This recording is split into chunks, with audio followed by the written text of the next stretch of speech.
بسم اللہ الرحمن الرحیم۔ ذالک اس میں اشارہ ہے نا، اور اشارہ مشار ملے کو چاہتا ہے، جہاں اشارہ وہاں مشار ملے، تو مشار کیا بنے گا؟ صاحب جلالین کا مطابق مشار ملے۔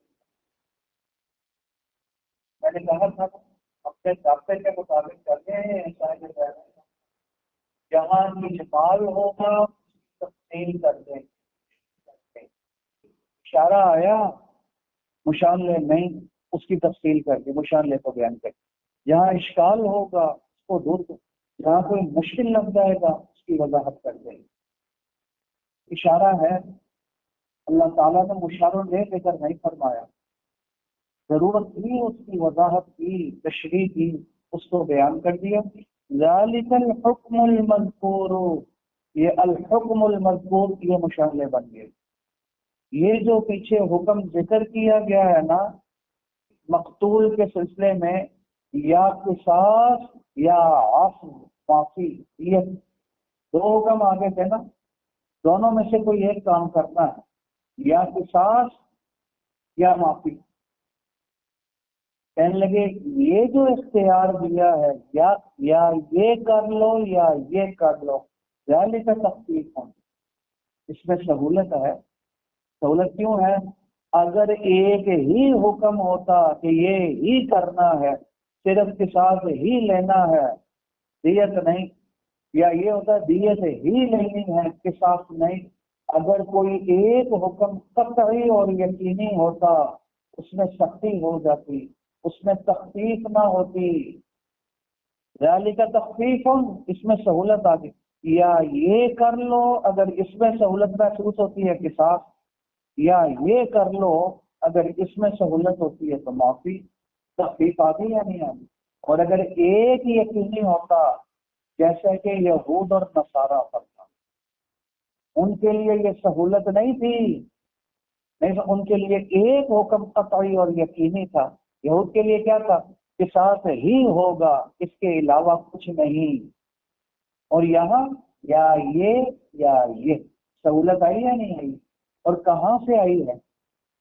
میرے رب کون؟ تمہارے رب کی طرف سے، یہ اللہ نے سہولت دی ہے تمہیں۔ ذالک تخفیف من ربکم ورحمہ، اور اللہ کی رحمت ہے تمہارے لیے۔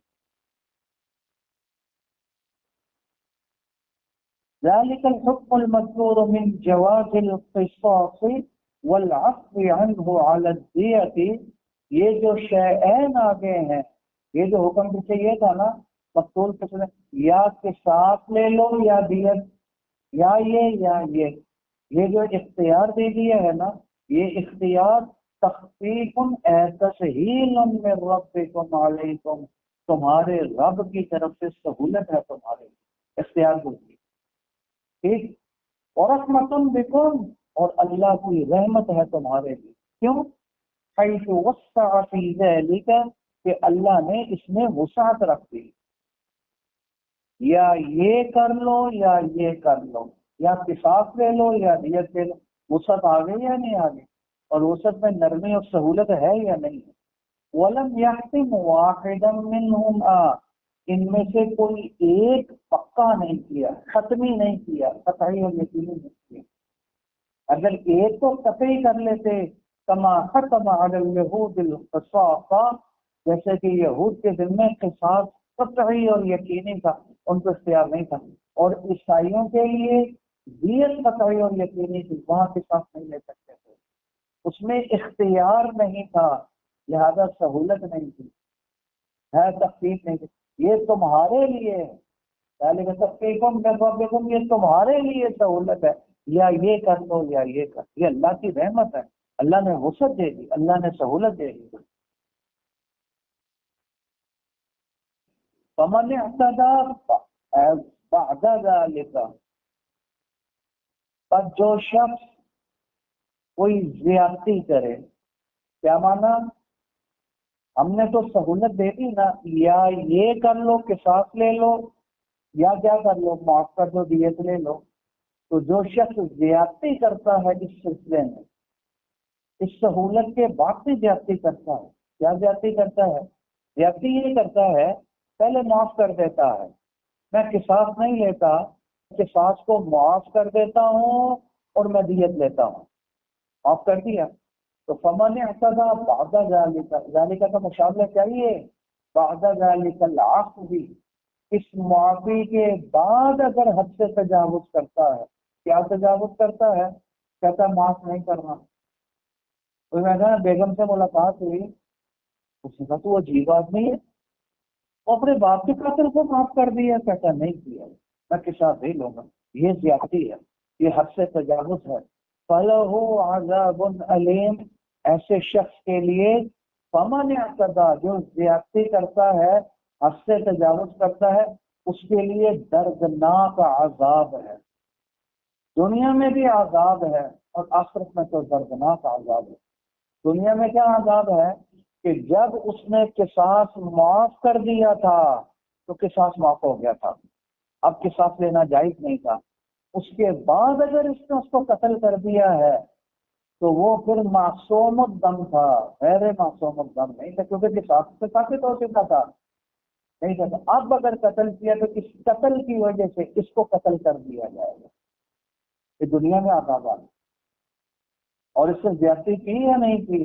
زیادتی کی ہے تو فَلَهُ عَذَابٌ أَلِيمٌ، آخرت میں بھی دردناک عذاب ہوگا کہ اس نے ایک معصوم جان کو قتل کر دیا۔ وَمَنْ قَتَلَ مُؤْمِنًا مُتَعَمِّدًا فَجَزَاؤُهُ جَهَنَّمُ خَالِدًا فِيهَا وَغَضِبَ اللَّهُ عَلَيْهِ وَلَعَنَهُ وَأَعَدَّ لَهُ عَذَابًا عَظِيمًا، اتنی شدید سزا ہے اس کے لیے۔ فَمَنِ اعْتَدَى، اے ظلم القاتل، حد سے تجاوز کیا، کیا مانا؟ حد سے تجاوز تو ظلم ہے، اس نے قاتل پر ظلم کیا، نہیں سمجھ؟ اور شیخ کیا کہتی ہے، ظالم کے ساتھ بھی ظلم کرنے کی اجازت نہیں ہے، اس کے ساتھ بھی انصاف ضروری ہے۔ ظالم کے ساتھ ٹھیک ہے، وہ خود بھی ظالم تھا، اس نے قتل کیا تھا، لیکن ظالم کے ساتھ بھی ظلم کی، جب معاف کر دیا تو قتل معاف ہو گیا، اس کے بعد پھر اس کو قتل کیا تو اس کے ساتھ ظلم کیا، اور ظالم کے ساتھ بھی ظلم کی اجازت نہیں، ٹھیک؟ اے ظلم القاتل، حد سے تجاوز کا کیا کیا، اس کی صورت بتا دی کہ ظلم القاتل، اس نے ظلم کیا قاتل کے ساتھ، بھی ان قتلہ، اس کی شکل یہ تھی کہ اس نے اس قاتل کو قصاص معاف ہونے کے بعد بعد ذلک العفو، اس معاف کرنے کے بعد جب قصاص ختم ہو چکا تھا اس کو قتل کر دیا، یہ ظلم ہے۔ فَلَهُ عَذَابٌ أَلِيمٌ، دونوں سکتے، اس کے لیے دردناک عذاب ہے آخرت میں، یا یہ مراد ابھی دنیا، یا دنیا میں عذاب ہے۔ دنیا میں کیا عذاب ہے؟ بالقتل، اس کو بھی قتل کر دیا جائے، قصاص اس سے نہیں لیتے کہ معصوم جان کو قتل کیا۔ وَلَكُمْ فِي الْقِصَاصِ حَيَاةٌ، یہ کتبہ کی دلیل ہے، تم پر قصاص فرض کر دیا گیا، علت کیا ہے؟ کیونکہ اللہ کا کوئی حکم بھی بغیر علت کے نہیں، بغیر وجہ کے نہیں، ہر حکم اللہ کا معلول بالعلہ ہے، ہر حکم کی کوئی نہ کوئی علت موجود ہے، اس کی بھی علت موجود ہے، کیوں قصاص فرض کر دیا گیا؟ کتب علیکم القصاص، اس کتبہ کی علت کیا ہے؟ کہتے علت ہے نا، تو علت یہ ہے وَلَكُمْ فِي الْقِصَاصِ حَيَاةٌ، اس قصاص میں تمہارے لیے زندگی ہے، قصاص میں تمہارے لیے کیا ہے؟ زندگی ہے۔ قصاص نہ ہو قتل کا بازار گرم ہو جائے گا، اس قصاص میں تمہارے لیے زندگی ہے۔ کیسے زندگی ہے؟ ایسے کہ جب قاتل کو یہ پتا ہوگا کہ اگر میں نے قتل کیا ٹھیک تو مجھے بھی سولی پر لٹکا دیا جائے گا، مجھے بھی پھانسی دے دی جائے گی، تو وہ قتل کرے گا نہیں، تو قتل سے رک گیا، نہیں سمجھ تو زندگی مل گئی یا نہیں مل گئی اس کو؟ جب وہ قتل سے رک گیا تو جس کو قتل کرنا تھا مقتول، وہ بھی قتل سے بچ گیا، اس کو بھی زندگی مل گئی ہے۔ تو کس چیز نے زندگی دی ہے؟ خوف قصاص میں۔ قصاص کے خوف نے آ کر زندگی دی، قاتل قتل کرنے سے بچ گیا تو اس نے اپنی زندگی کو بچا لیا، اب اس کو بھی قتل نہیں کیا جائے گا قصاص کے طور پر، اور اس مقتول کی زندگی بچ گئی اس کو بھی قتل نہیں کیا جائے، تو زندگی کہاں سے نکلی؟ وَلَكُمْ فِي الْقِصَاصِ حَيَاةٌ، تمہارے لیے قصاص میں زندگی ہے۔ یا اولی الالباب، اے عقل والو، یہ عقل والے ان کو نظر آئے گا کہ ساتھ میں زندگی ہے، اور جو بے عقلے ہیں پاگل لوگ ہیں وہ یہ نہیں سمجھ سکیں گے۔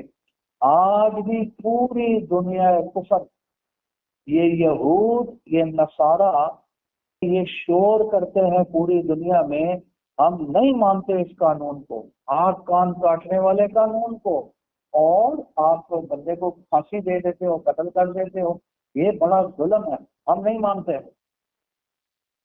اور آج سے تقریباً 3-4 سال پہلے پاکستان میں پھانسی پر پابندی لگ گئی تھی، سزا ہو ہی نہیں سکتی، اتنا واویلا تھا، اقوام متحدہ کے ذریعے میں پابند کر دیا تھا، کوئی کسی کو پھانسی نہیں دے سکتا، یہ ظلم ہے، یہ زیادتی ہے۔ اے عقل والو، نہیں سمجھا نا، یہ عقل والوں کو نظر آئے گا کہ ساتھ میں زندگی ہے۔ عقل والو تم ذرا اپنے عقل کے گھوڑے دوڑاؤ، ذرا غور تو کرو، تمہیں قصاص کے اندر سے زندگی نظر آئے گی۔ وہ کیسے؟ قاتل قتل سے رک جائے گا تو اب اس کو بھی قتل نہیں کیا جائے گا، اس کو بھی زندگی مل گئی، اور مقتول قتل ہونے سے بچ جائے گا، اس کو بھی زندگی مل جائے گی۔ اور اگر یہ قصاص نہ ہو پھر جنگل کا قانون، جیسے اس وقت چل رہا ہے، ایک ایک دن میں 10 قتل ہو جاتے ہیں، 20 قتل ہو جاتے ہیں، یہ جنگل کا قانون کیوں؟ کیونکہ قصاص نہیں، حدود و قصاص نہیں۔ علامہ اقبال کا بیٹا جاوید اقبال آپ کے جسٹس بھی رہے، علماء کے بڑے مخالف تھے، وہ اچھا نہیں سمجھتے تھے، میں نے اکثر ان کے وہ بیانات بھی سنے اور ان کے وہ جو لکھتے تھے اخبار میں مضمون وہ بھی پڑھا، مولویوں کے خلاف ہی لکھتے تھے تقریباً۔ ایک دفعہ وہ چلے گئے افغانستان، جب ادھر سے واپس آئے تو پھر انہوں نے ایک مضمون لکھا، تو میں حیران تھا، نماز کا وقت ہوا، لوگ نماز کے لیے چلے گئے، باہر دکانیں ہیں کرنسی کی جس میں لاکھوں ڈالر پڑے ہوئے ہیں، دکانیں ہوتے ہیں نا منی چینجر، ان کی دکانیں ہیں، لاکھوں ہزاروں ڈالر پڑے ہوئے ہیں، اب یہ تو جیولری کی دکانیں، سونا گوٹ لاکھوں کروڑوں روپے کا پڑا ہوا ہے سونا، وہ اندر چلے گئے، اور کوئی کیمرے بھی لگے ہوئے نہیں ہیں، اور تصور نہیں ہو سکتا تھا کہ کوئی اس کی طرف دیکھ بھی لے، چوری کر رہا تو دور کی بات ہے۔ کہنے لگے میری ان سے ملاقات ہوئی، ان کا دعویٰ یہ تھا، طالبان کا، وہ یہ کہتے تھے جوان خوبصورت لڑکی کو زیور سے آراستہ کرو اور رات 12 بجے چھوڑ دو، کوئی اس کی طرف دیکھ بھی نہیں تو ہمیں پکڑ لے۔ وجہ کیا؟ وجہ کیا؟ وجہ یہ کہ یہ حدود اور قصاص کی برکت ہے۔ یہ شیخ موسیٰ صاحب علیہ رحمۃ اللہ فرماتے ہیں، کہتے ہیں یہ حدود اور قصاص کی برکت ہے۔ چور کو پتہ ہے پکڑا جاؤں گا، ہاتھ کاٹا جائے گا، چوری ختم۔ جانی کو پتہ ہے اگر میں نے زنا کیا سنسار ہو جاؤں گا، پتھر مار مار کر مجھے قتل کر دیں گے، اور اگر غیر شادی شدہ ہوں کوڑے کھانے پڑیں گے، وہ بھی سرے عام دلیل کر رہا ہوں، کوڑے بھی پڑیں گے۔ حضرت کے الفاظ یہ تھے شیخ صاحب نے، میں دعوے سے یہ بات کہتا ہوں، ایک قاتل کو انارکلی چوک کے اوپر سولی پر لٹکا دو، پورے لاہور میں قتل ہو جائے، مجھے پکڑ لینا، مجھے لٹکا دے ایک چور کا ہاتھ انارکلی چوک پر، پورے لاہور۔ اچھا یہ تو بڑے بزدل لوگ ہیں حضرت کے الفاظ سے، جب وہاں جہاں بچے کے پاس کلاشنکوف موجود ہے وہاں کام ختم ہو گیا تو یہاں کیسے باقی رہ سکتا ہے؟ یہ جتنا قتل و غار بنا 5 سال کی بچی 6 سال کی بچی پر مارے پڑے، یہ سب حدود اور قصاص نہ ہونے۔ اے عقل والو غور تو کرو، اندر سے زندگی نکلے، اس کے اندر سے احساس کے اندر سے وہاں کیا تصور نہیں کر سکتا کوئی کسی کو قتل کرے جہاں بچے کے پاس کلاشنکوف موجود ہے، لیکن نکالے گا کون؟ عقل والے۔ بے عقلے تو شور بچائیں گے، یہ کہ ہمارے ادھر بھی شور بچاتے ہیں تو ان کے ساتھ ذہنی ہم آہنگی رکھتے ہیں۔ وَلَكُمْ فِي الْقِصَاصِ حَيَاةٌ، تمہارے لیے قصاص میں زندگی ہے۔ بظاہر ایک شبہ ہو سکتا تھا، اس کا جواب دے دیا زندگی کیسے؟ زندگی نام ہے مردہ کے اندر روح ڈالنے، روح ڈالی زندہ ہو گیا، روح نکال دی موت آ گئی۔ نہیں سمجھ میں کہتے ہیں اس معنی کر کے موت اور زندگی مراد نہیں ہے۔ یہ موت اور زندگی والی زندگی مراد نہیں ہے جس کا تعلق حضور کے ساتھ ہوتا ہے۔ یہاں حیات سے مراد بقائے حیات نہیں، تمہاری زندگی باقی رہے گی، زندگی جو اللہ نے دی ہے وہ باقی ہے۔ تب جب قاتل قتل نہیں کرے گا خوف قصاص کی وجہ سے تو زندگی اللہ نے دی ہے، وہ باقی رہے گی۔ مقتول بھی قتل ہونے سے بچ جائے گا، اس کی زندگی بھی باقی رہے گی۔ بقائے حیات مراد ہے، حیات مراد ہے کیونکہ حیات کے لوازمات میں سے بقا، تو بقائے حیات حیات کے لوازمات میں سے ہے۔ ایسے جیسے آگ کے لوازمات میں سے حرارت ہے، آگ بول کر قبروں کے ساتھ لے سکتے ہیں نا، تو حیات بول کر بقائے حیات سے مراد لے سکتے ہیں اساسی طور پر، یہ اس کے لوازمات میں سے ہے۔ اور قرآن افصح ابلغ، اس میں مجاز بھی ہوگا، اس میں مثالیں بھی ہوں گی، اس میں حذف بھی ہوگا، جو فصاحت اور بلاغت کے نقطے ہیں وہ سارے اس میں موجود ہوں گے، تبھی تو پوری دنیا قیامت کر کے لیے عاجز ہے کہ مسیح کلام لانے سے۔ یہ سارے نقطے نظر آ رہے ہیں، حذف بھی چل رہا ہے، مثالیں بھی چل رہی ہیں، نقطے بھی بیان ہو رہے ہیں، مجاز بھی چل رہا ہے ساتھ ساتھ۔ تو ادھر اے بقا عظیم، بڑی بقا، کس میں؟ قصاص میں، کیونکہ اگر قصاص نہ ہو یا اے عقل والو، اس کو نظر آئے گی کہ آپ کے اندر زندگی، تم غور تو کرو، تمہیں قصاص کے اندر حیات نظر آئے گی۔ ٹھیک کیوں؟ لأن القاتل اذا علم، جب قاتل کو یہ معلوم ہو جائے کہ انہو یقتل، اسے بھی قتل کر دیا جائے گا، ارتدع، وہ رک جائے گا قتل کرنے سے، اس کو زندگی مل گئی۔ اور اسی طرح اپیا نقصہ ہو، اس نے اپنے آپ کو بچا لیا، اس کو زندگی مل گئی۔ ٹھیک، ومن اراد قتلہ، اچھا جی بات نہیں سمجھ آ رہی؟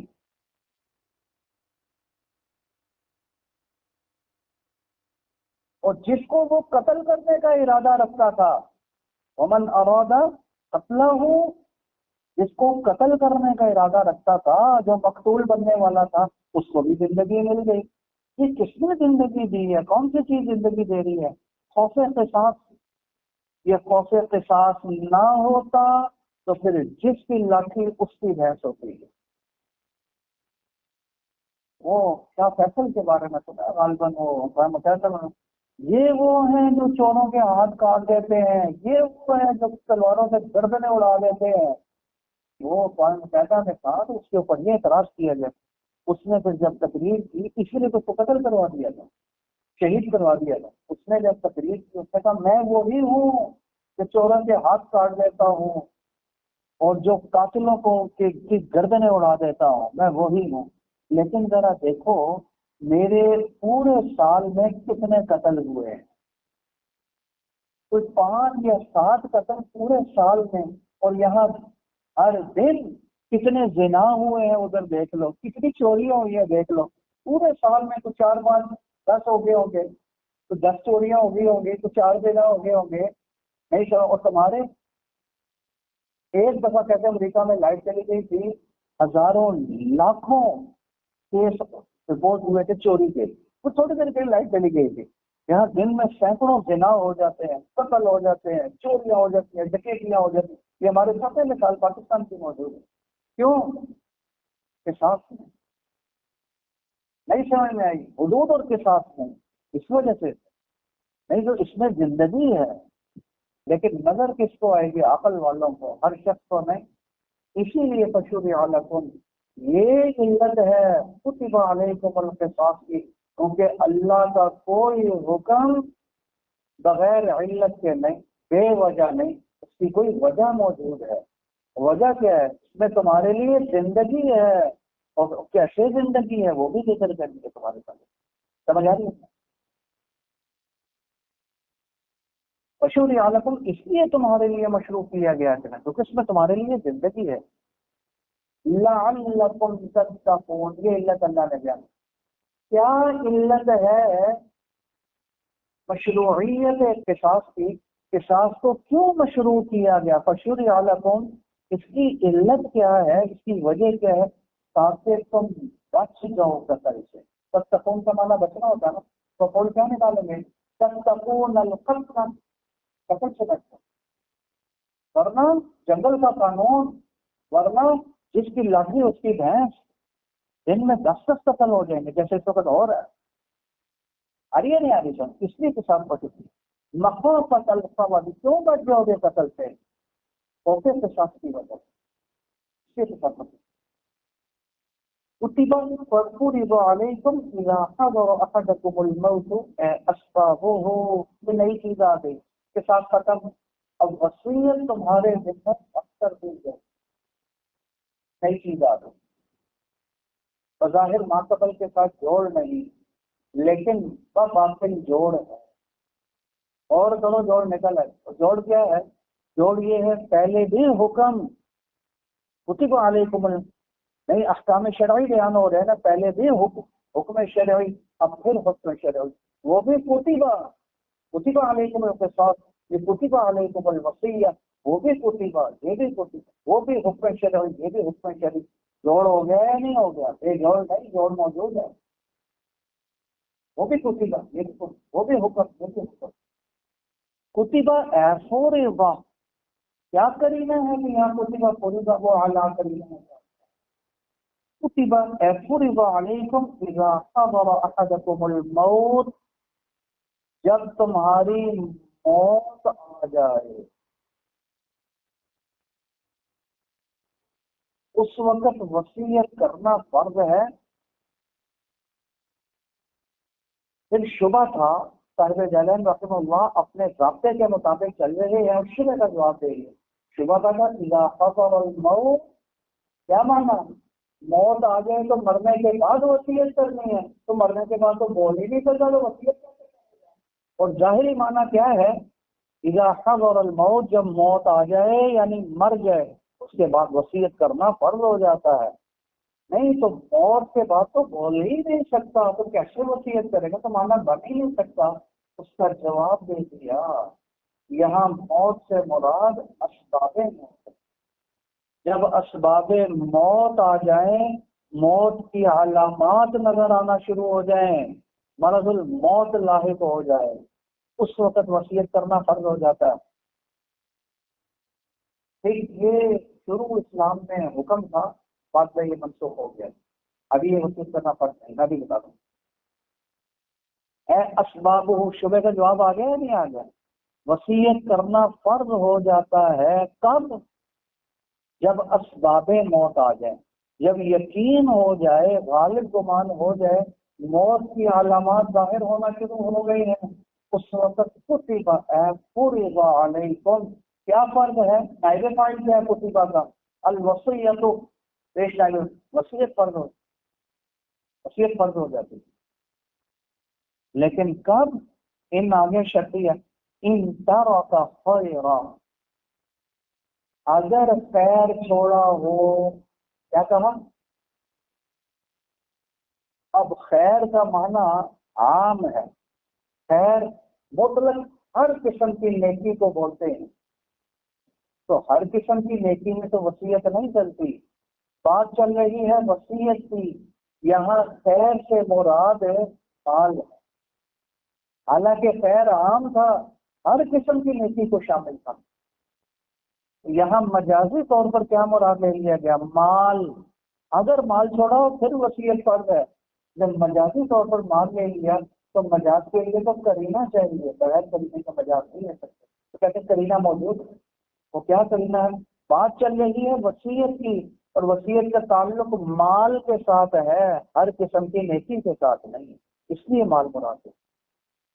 اگر مال چھوڑا ہو اس وقت اور اسباب موت آ جائیں اس وقت وصیت فرض ہو جاتی. یہ معنی ان ترک خیرا مالا، صبح کا جواب دیا ہے نہیں دیا؟ یہ خیر تو ہر قسم کی کئی چیز کو پوچھتے ہیں، یہاں مال کرینہ موجود ہے، اس لیے خاص خیر مراد ہے۔ وہ کیا؟ وصیت، اور وصیت مال میں ہو سکتی ہے، ہر خیر میں نہیں ہو سکتی۔ ٹھیک، الوصیت مرفوع بکتب، میں نے کہہ دیا نائب فاعل کتب کہتے ہیں وصیت، یہ وصیت فرض کر دی گئی ہے تب جب مال چھوڑا ہو اور اسباب موت آ گئی۔ ومتعلق بإذا، اور اس کا تعلق ایذا کے ساتھ۔ متعلق کا کیا معنی ہے؟ اس کا تعلق کس کے ساتھ ہے؟ ایذا کے ساتھ ہے۔ ٹھیک، اب معنی کیا بن گیا؟ یہ ایذا ظرفیہ بھی ہو سکتا ہے، اذا حضر احد، یہ ایذا ظرفیہ بھی ہو سکتا ہے، شرطیہ بھی ہو سکتا ہے۔ ظرفیہ ہو تو کیا معنی؟ جس وقت موت آ جائے، یعنی اسباب موت آ جائیں، اگر مال چھوڑا ہو تب، جس وقت اسباب موت آ جائے۔ ان طرح کا تعلق اس کے ساتھ ہے یا نہیں؟ کس کے ساتھ تعلق ہے؟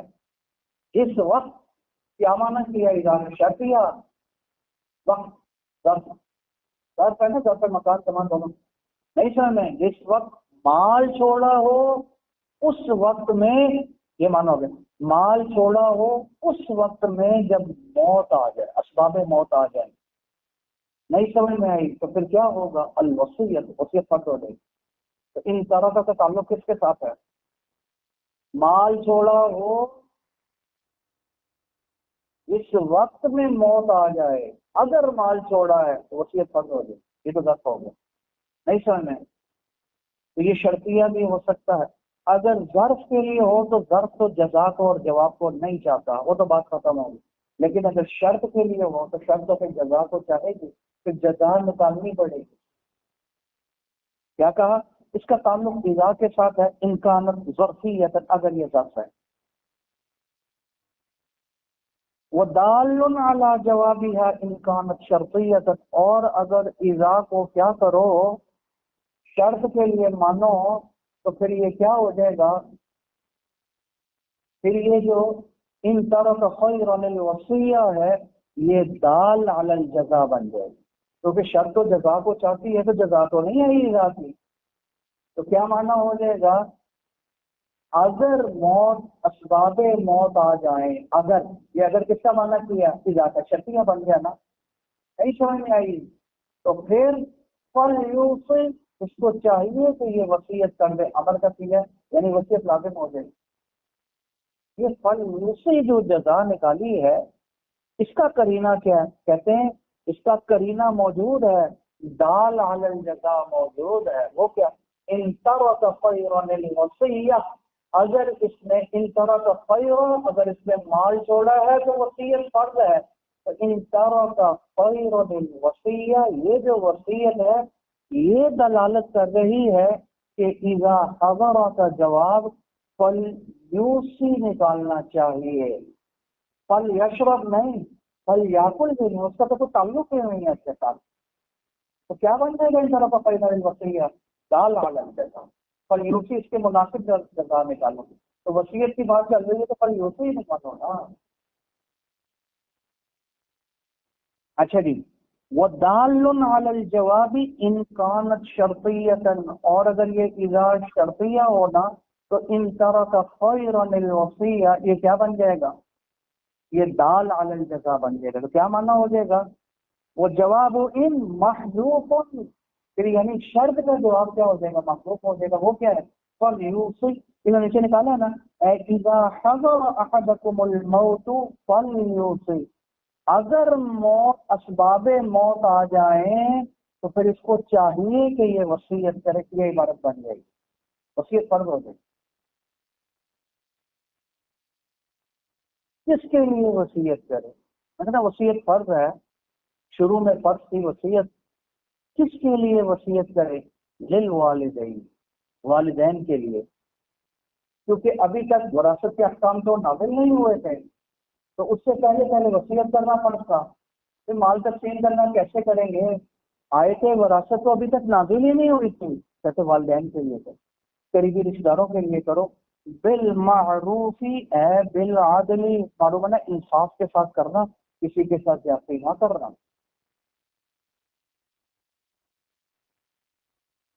بِأَلَّا يَزِيدَ عَلَى الثُّلُثِ، ثلث سے زائد وصیت نہ کرنا۔ اور ایک بات اور یاد رکھنا کہ غنی کو فقیر پر فضیلت نہ دے دینا، یہ ظلم ہے، یہ انصاف نہیں۔ نہیں سمجھ میں آئی؟ جس کے پاس پہلے ہی موجود ہے اس کو مزید زیادہ دینے کی وصیت کر کے جا رہا ہے، نہیں سمجھ میں؟ زیادتی نہ کرنا، تو باپ کو 2000 دے دینا تو بیوی کو 2 لاکھ روپیہ دے دینا، یہ ظلم ہے، یہ زیادتی، یہ والا کام نہ کرنا بھی۔ وصیت تو کرنا اور وصیت فرض بھی ہے، لیکن وصیت میں انصاف والے پہلو کو سامنے رکھنا، یعنی زیادتی نہ کرنا، کسی کو امیر ہونے کی وجہ سے مزید ترجیح نہ دے دینا۔ بھائی برابری کو جتنا حق بنتا ہے وصیت میں جو اس زمانے کے لحاظ سے، اس وقت کے لحاظ سے تھا، اس کے مطابق دینا، کمی زیادتی نہ کرنا۔ معروف یعنی انصاف کے ساتھ وصیت کرنا۔ حقا علی المتقین، حقا علی المتقین، یہ حقا پر زبر کیوں پڑی ہے؟ مفعول مطلق ہے، مفعول مطلق ہے تو فعل کسی جنس کا چاہیے، تبھی مفعول مطلق بنے گا نا۔ ضرب تو ضربن مفعول مطلق ہے، حق حقا، یہ معنی ہو جائے۔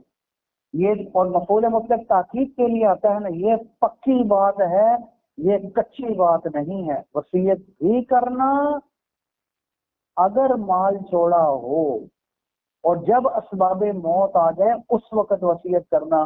مال موجود لیکن اسباب موت نہیں آئے، وصیت نہیں کر سکتے۔ اذا شرطیہ بھی تو بن سکتا ہے نا، کب کرنا ہے؟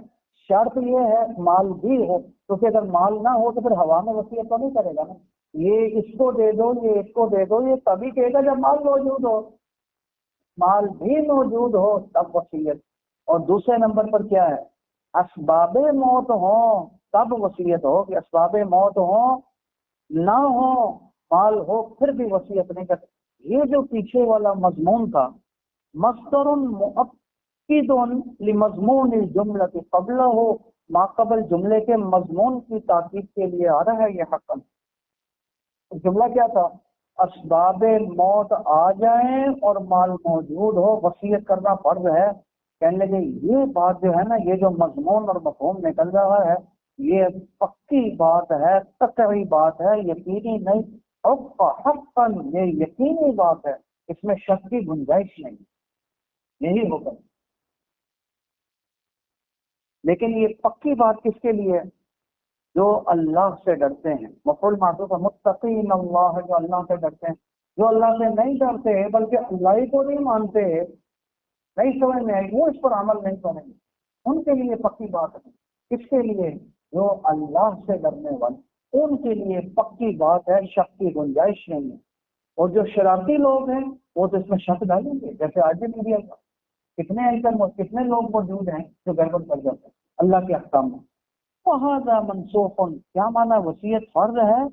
اس کا جواب دے دیا کہ یہ آیت جس میں وصیت کی فرضیت معلوم ہو رہی ہے یہ منسوخ ہے۔ یوصیکم اللہ فی للذکر مثل حظ الانثیین، وہ جو پورا رکوع نازل ہوا نا کس کے بارے میں؟ وراثت کے بارے میں، وہ ناسخ ہے اور یہ منسوخ ہے۔ یہ تب وصیت فرض تھی جس وقت ورثہ کے حصے اللہ نے مقرر کیے، ٹھیک۔ اور دوسرا اس میں آپ نے یہ بھی دیکھیے والدین کے لیے وصیت کرنا، تو والدین تو وارث ہیں، تو ایک تو آیت میراث ناسخ ہے اور دوسرا حدیث وارث ناسخ ہے۔ حضور نے واضح طور پر فرمایا کہ لا وصیت لوارث، وارث کے لیے وصیت نہیں ہو سکتی، تو دونوں ناسخ بن گئے۔ رواہ الترمذی، ترمذی میں روایت موجود ہے۔ فمن بدلہ، جب اس نے وصیت کر دی اور انصاف کے ساتھ وصیت کی، اور کس کو وصیت کی؟ گواہ کو کی یا وصی کو کی، کہ یہ میری وصیت ہے، اس کے مطابق انصاف کے ساتھ عمل کر لینا۔ کہ موسی تو وصیت کر کے مر گیا، اب وصی اور گواہ نے وہ وصیت سنی نہیں، یہ جو سنی نہیں، سنی بھی، سمجھ بھی لی، اس کے بعد پھر تبدیلی کر دی، کسی کو کم دے دیا، کسی کو زیادہ دے دیا، زیادتی کر دی. فمن بدلہ بعد ما سمع، بعد اس کے سن بھی لیا تھا، اپنے کانوں سے سنا بھی تھا. کس نے؟ کس کو؟ ایل اصاب من شاہد و وصیت، کس کو وصیت کی تھی؟ گواہ یا جو وصی تھا جس کو وصیت کی تھی اس نے بدل دیا. بعد اس کے سنا بھی تھا، یہ نہیں کہ سنا نہیں غلطی سے غلطی ہوگی، یہ بھی نہیں، پکا سنا تھا اسے، سننے کے بعد پھر زیادتی کر دی، کبھی زیادتی کر دی. سمجھے؟ اے عالمہ ہو تو سن لیا تھا، سمجھ لیا تھا، جانتا تھا کیا وصیت کی ہے، اس سے آگے پیچھے کیا تو زیادتی ہو جائے گی. فَإِنَّمَا اسْمُهُ، اس کا گناہ موسی کو نہیں ہوگا، وصی کا ہوگا. اس کا گناہ موسی کو نہیں ہوگا. فَإِنَّمَا، اس کا گناہ کس کو ہوگا؟ مبدل کو ہوگا. جو تبدیل کرنے والا ہے اس کو گناہ ہوگا. اور مبدل کون ہے؟ موسی نہیں، وصی ہے. یا پھر کون؟ جس کو وصیت کی تھی. موسی تو وصیت کرنے والا ہے جو فوت ہو گیا، وصی جس کو یا گواہ اس کو ہوگا، کیونکہ مبدل کو اس نے زیادتی کی. فَإِنَّمَا اسْمُهُ، یہ ہو زمین سمجھا، ایل ایسفاء المبدل، یہ جس نے وصیت کو تبدیل کیا اس کا گناہ اس کے اوپر ہوگا. اور وہ کون ہے؟ وصی اور شاہد، اس کو گناہ ہوگا. علی الذین یبدلون، ان کو گناہ ہوگا جنہوں نے تبدیل کیا.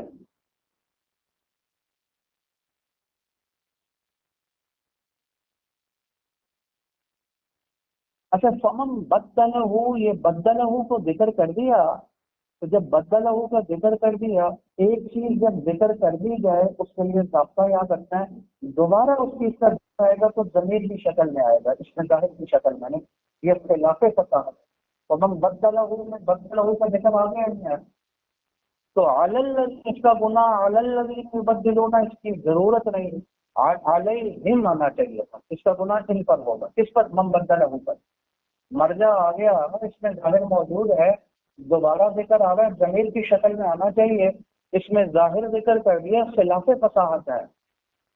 جواب دو. جواب وہی ہے جو بار گزر چکا، ضابطے کے خلاف اگر بغیر وجہ کے ہو وہ خلاف فصاحت ہے. اور اگر کوئی نقطہ موجود ہو، کوئی وجہ موجود ہو اور معقول وجہ موجود ہو، پھر خلاف فصاحت بھی پھر عین فصاحت ہے. کیوں؟ کیونکہ اگر وہ اس میں ظاہر کو ذکر نہیں کریں گے وہ فائدہ حاصل نہیں ہے، وہ نقطہ معلوم نہیں ہے، اس لیے اس کو ذکر کریں. تو یہاں کیا نقطہ تھا؟ پہلے علی الذین یبدلون کر کے بتلا دیا کہ یہ جو گناہ آ رہا ہے، یہ جو وبال آ رہا ہے، اس کی علت بیان کر دی. یہ تبدیلی کی وجہ سے وبال آ رہا ہے. علی الذین یبدلون، ان لوگوں نے جو تبدیلی کی ہے وصیت میں، یہ وبال اس کی وجہ سے آ رہا ہے. اور اگر علیہم ذکر کرتے تو ہم لوٹتی من کی ذات کی طرف. تو کیا مانا؟ ان کی ذات کی وجہ سے گناہ ہوگا، ذات کی وجہ سے گناہ نہیں، اس تبدیلی کی وجہ سے گناہ. تو گناہ کی علت کو بیان کر دی، وہ کیا ہے؟ یبدلون. اور اگر یبدلون وہ ذکر نہ کرتے، علت معلوم ہوتی تو ہم تو ذات کی طرف لوٹتی. تو ذات کی وجہ سے تو عذاب نہیں تھا، اس نقطے کی وجہ سے ذکر کیا، بلا وجہ نہیں. تو نقطہ بھی آ جائے اور بغیر اس میں ظاہر کے نقطہ معلوم نہیں ہے، لہٰذا عین فصاحت. فیہ اقامت الظاہر مقام المضمر، یہ ضمیر کی جگہ پہ اس میں ظاہر کو ذکر کر دیا، شبہ تھا، خلاف فصاحت ہے. جو آپ نقطے کی وجہ سے، ایک فائدے کی وجہ سے کیا، نہ کرتے فائدہ حاصل نہ ہوتا، علت بیان کر دی ہے گناہ کی، وہ اس ظاہر کو ذکر کیے بغیر معلوم نہیں ہوتی. ان اللہ سمیع، اللہ تعالیٰ سننے والا ہے موسی کے قول کو. تم اگر تبدیل کر رہے ہو تو تمہارے تبدیل کرنے سے حقیقت بدل نہیں سکتی، تمہارے تبدیل کرنے سے حقیقت بدل نہیں سکتی. اللہ گواہ، اللہ سننے والا، اللہ کو نہیں بولا اسے کیا مطلب. علیم، اللہ جو اس نے کہا اس کو سننے والا ہے، اور جو تم کر رہے ہو، جو وصی اور یا شاہد کر رہا ہے اس کو دیکھنے والا ہے. کیا مانا سننے والا دیکھنے والا؟ جس سننے اور دیکھنے پر ثمرہ مرتب نہ ہو وہ لغو ہے، اللہ لغو کام نہیں کر سکتا۔ سننے والا ہے جو موسی ہے وصیت کی ہے، اور جو امام وسیع نے تبدیلی کو دیکھنے والا ہے تو بغیر ثمرے کے سننا، کیا مانا اس پر ثمرہ بھی مرتب ہو، ثمرہ کیا ہوگا تو مجاہدون، اس پر جزا بھی اسی لیے دکھاتے ہیں۔ ورنہ نفس سننا اور نفس جاننا ہے تو لاگو ہے، ہم ہو جائے اصل یہ سننے پر ثمرہ مرتب نہ ہو لاگو ہے۔ شاید جانتا ہے علم موجود ہے، نماز پڑھنے والی نہیں پڑھتا، کیا فائدہ ہوتا ہے؟ نہیں جانتا لاگو ہے، ثمرہ مرتب نہیں۔ تو اللہ کو ثمرہ مرتب نہیں کرتا، خالی جانتا ہے اور خالی سنتا ہے، ثمرہ مرتب نہیں لاگو ہے۔ کیا مانا؟ ہم ہو جائے اصل، اس پر جزا بھی دی جائے گی۔ یہ لغو سننا اور دیکھنا تو بیکار نہیں۔ ہم مجازن علیہ، اس پر جزا بھی دی جائے گی۔ یہ سایہ نہیں جائے گا، یہ سننا اور دیکھنا، یہ لغو نہیں، اس پر ثمرہ مرتب ہوگا۔ فمن خوف من موص جنفا او اثما ومستقبلا جنفا ميلا عن الحق خطأ،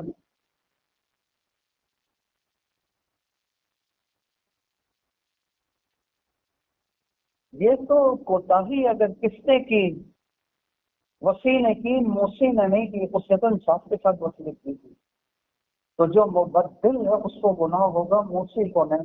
لیکن اگر موسی ڈنڈی مار گیا، اس نے وصیت کے اندر زیادتی کی تھی، ناجائز ظلم والی خلاف شرع وصیت کر کے چلا گیا، اب اگر وصیت تبدیلی کرتا ہے، کون سی وصیت میں؟ جو اس نے وصیت کی تھی، اور وصیت کیا تھی؟ خلاف شرع گناہ والی وصیت کی تھی، اس میں تبدیلی کرتا ہے، اس کو انصاف کے مطابق کرتا ہے، تو کیا اب اس صورت میں تبدیلی کر رہا ہے؟ اب گناہ مبدل کو ہوگا، کہنے لگے اس صورت میں گناہ مبدل کو نہیں ہوگا بلکہ معدل کو ثواب ہوگا، کیونکہ وہ اس کو شریعت کے مطابق کر رہا ہے۔ نہیں سمجھ؟ تو ہر تبدیلی پر گناہ ہے، خلاف شرع تبدیلی پر گناہ، اور جو اسلام کے لیے تبدیلی ہو اس میں گناہ نہیں، اس میں تو ثواب ہوگا، شریعت پر عمل ہے۔ فمن خوف من موصن، اگر موسی، یہ موسی آ گیا، موسی کسے بولتے ہیں؟ وصیت کرنے والا۔ مخففا و مثقلا، موسن بھی پڑھ سکتے ہیں اور موسن مشدد شد کے ساتھ پڑھ لو، باب تفعیل میں لے کے موسن، موسن باب فعل میں لے کے دونوں ٹھیک ہے، دونوں پھر آتے ہیں ٹھیک۔ جنفن، اگر موسی کی طرف سے زیادتی آ جائے، زیادتی کیا مانا؟ جنفن کا مانا میلن عن الحق خطأ، یہ حق سے اعراض کر بیٹھا، میل کے بعد آن آ گیا نا، اعراض، حق سے غلطی سے، یہ حق سے اعراض کر بیٹھا، غلطی ہو گئی اس سے، ہو سکتا ہے اس کو پتہ نہ چلو، نہیں، خطا اس سے غلطی ہو گئی، جو وصیت تھی وہ حق سے دور تھی، حق سے ہٹی ہوئی تھی، وصیت کر گیا، خطا ایسا کام کر گیا۔ اب او اس من، یا غلطی سے ایسا نہیں کیا، جان بوجھ کر گناہ کر گیا، اسی لیے نکالا نا خطا، یا تو غلطی سے غلطی ہو گئی ہے یا جان بوجھ کر غلطی کی ہے، تو او اسمن کا معنی یہ بنے گا نا، صاحب جالین وہی وضاحت کرتے جاتے ہیں جہاں مشکل جاتی ہے۔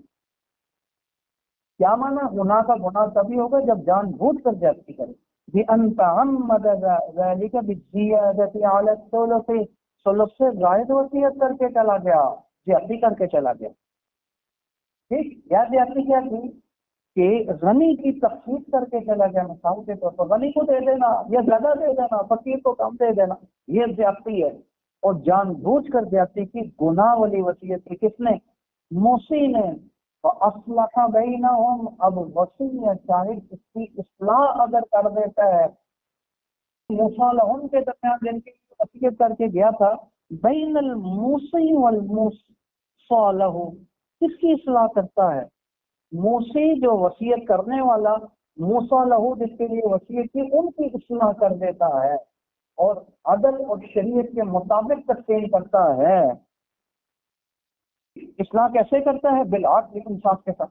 فلا اسم علیہ فی ذلک، اس میں کوئی گناہ نہیں ہے بلکہ ثواب ہے، شریعت کے مطابق عمل کر رہا ہے۔ ان اللہ غفور رحیم، اللہ تعالیٰ بخشنے والا اور رحم فرمانے والے ہیں۔ ان اللہ غفور، بخشنے والا، رحم فرمانے والا۔ آئی سمجھ میں؟ اگر کوئی تھوڑی بہت کمی بیشی بھی ہو، نیت اچھی ہو، اللہ گناہ معاف کر دے، رحم کر دے، لیکن اپنی طرف سے نیت اچھی رکھ کر یہ کام کرے۔